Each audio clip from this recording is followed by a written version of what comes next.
ગુજરાત પંચાયત સેવા પસંદગી મંડળ ગાંધીનગર દ્વારા વર્ગ 3ની ભરતીઓ બહાર પાડવામાં આવી છે, જેમાં laboratory technician, multipurpose health worker, junior pharmacist તેમજ ફિમેલ હેલ્થ વર્કરની સવર્ગની ટૂંકી જાહેરાતો બહાર પાડવામાં આવી છે. ગુજરાત પંચાયત સેવા પસંદગી મંડળ 29/4/2026 થી 20/5/2026 દરમિયાન તમારે ઓનલાઈન અરજી કરવાની રહેશે. વેબસાઇટ છે ojsgujarat.government.in. વેબસાઇટ ઉપર તમારે અરજી કરવાની રહેશે અને ખાસ યાદ રાખજો કે વહેલા તે પહેલા ધોરણના અરજી કરવાની રહેશે.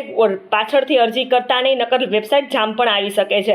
હવે લાયકાત, વયમર્યાદા તથા દિવ્યાંગો કેટેગરી વાઇઝ જગ્યાઓ વગેરે તમારે ઓજસની વેબસાઇટ એટલે કે GPSSB gujarat.government તથા ઓજસની વેબસાઇટ ojsgujarat.government.in ઉપર જોવા મળવાની છે, જેની સર્વે ઉમેદવારોએ નોંધ લેવાની રહેશે.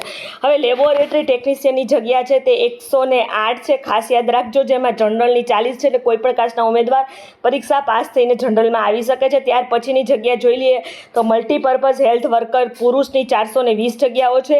ત્યાર પછી જુનિયર ફાર્માસિસ્ટની 164 જગ્યાઓ છે. ફિમેલ હેલ્થ વર્કરની 1948 જગ્યા છે. ટોટલ 2630 જગ્યા ઉપર ભરતી બહાર પાડવામાં આવી છે. ઉપરોક્ત જગ્યાઓની સંખ્યાઓ સરકારશ્રીના સૂચના સંબંધિત જરૂર પ્રમાણે વધઘટ થવાની શક્યતાઓ રહેલી છે.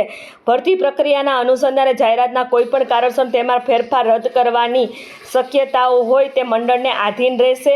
ત્યાર પછી ઇલેક્શન કમિશનની રજૂઆતને ધ્યાનમાં રાખીને જ આ ભરતી બહાર પાડવામાં આવી છે. અને ખાસ યાદ રાખજો કે રાજ્ય ચૂંટણી આયોગ કમિશનર 17/11/2021ના આદેશથી ચૂંટણી પૂર્વે મંજૂરી લઈને જ આ ભરતી છે બહાર પાડવામાં આવી છે. જો તમારે ફોર્મ ભરવાનું હોય અને તમે આ કોર્સ સાથે સંલગ્ન હો તો 29/4 થી લઈ 20/5/2026 સુધીમાં તમારી અરજી છે તેને ઓનલાઈન કરવાની રહેશે.